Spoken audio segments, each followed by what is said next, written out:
Leadership. Fun topic that is popular in the media. We all have to speak about our leadership skills when it comes to maybe your college applications or job applications. So what all does leadership involve? Well, let's talk about first an example of poor leadership. Congressman Anthony Weiner. Are you all familiar with this scandal that happened not too long ago? Okay.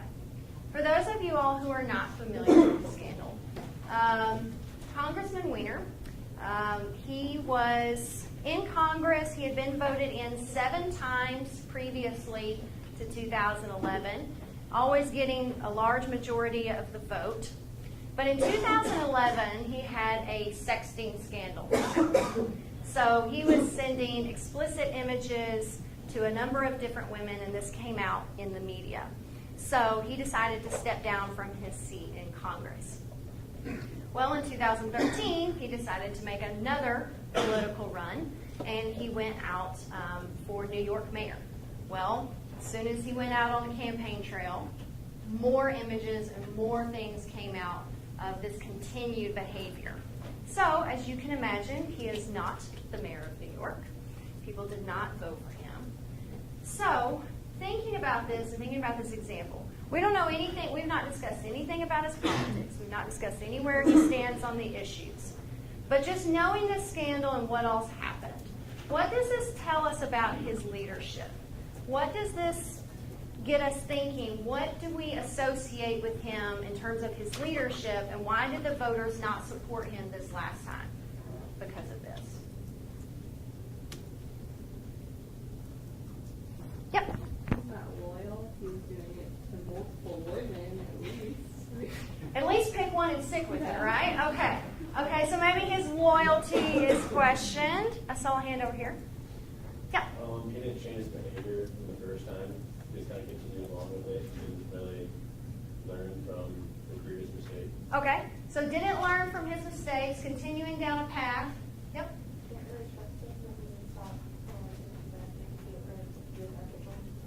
Okay, so we're questioning his ethics, how much we can trust him. Something else over here?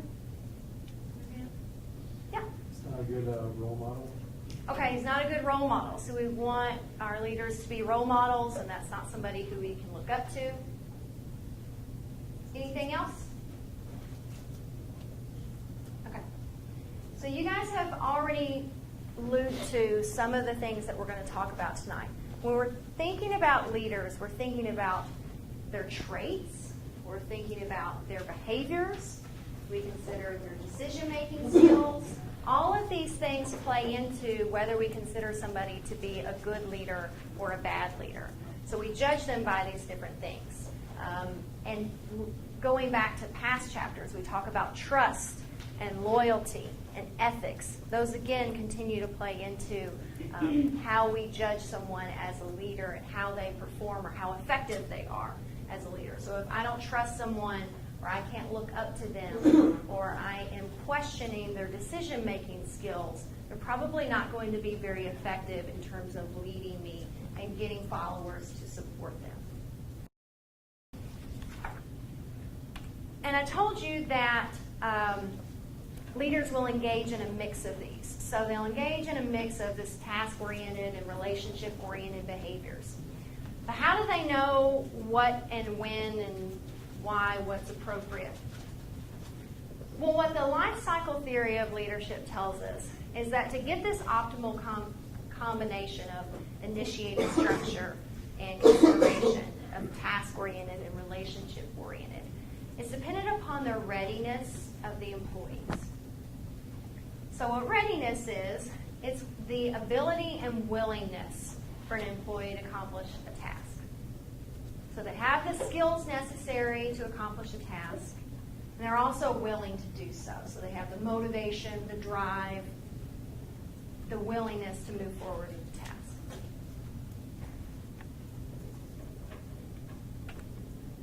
Okay. So if we think back, way back to just last exam, to Tuckman's team development model. You guys remember that?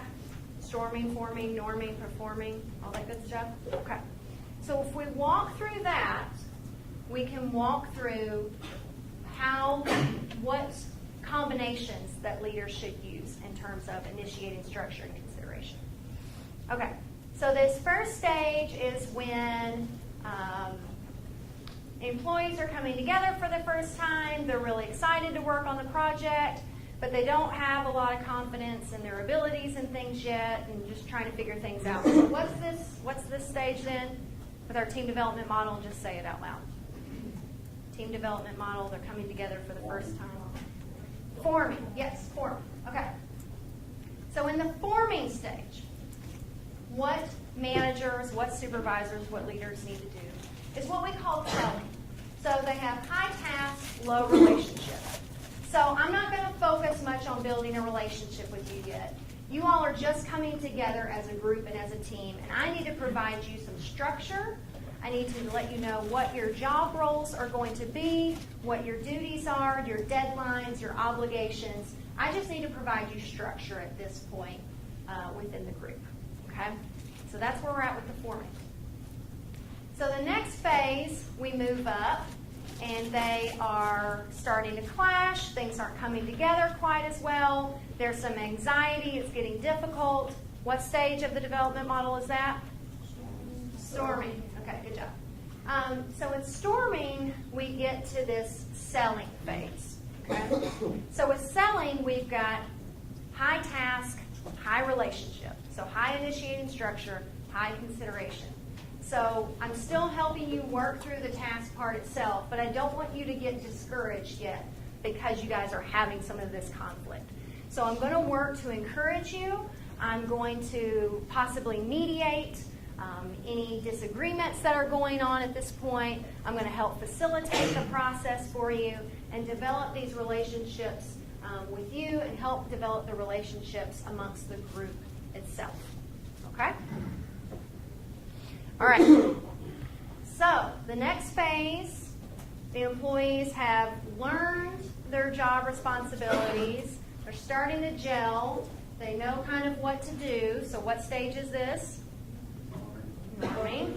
Okay, good. So this is the participating stage in terms of your leader.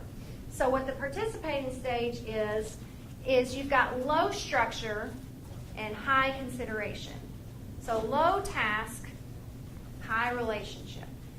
So at this point, I'm just trying to build you up to get you guys over to the next phase. Trying to build you guys up to be self-sufficient, encourage you that you are making progress, you guys are performing well, everything's coming together, and my role is just kind of there to be a cheerleader at that point. Okay? So then the last stage, you guys are rocking, everybody's working on all cylinders, you guys are doing your best, everything's getting done. What's that stage? Performing, yes. Okay. So in performing stage, this is where it's low structure, low consideration. Okay? This is where I am delegating things to you guys now. You guys don't need me anymore. You have flown the nest. You are doing well. So I am handing everything over to you guys, and you take off and do awesome in whatever it is the task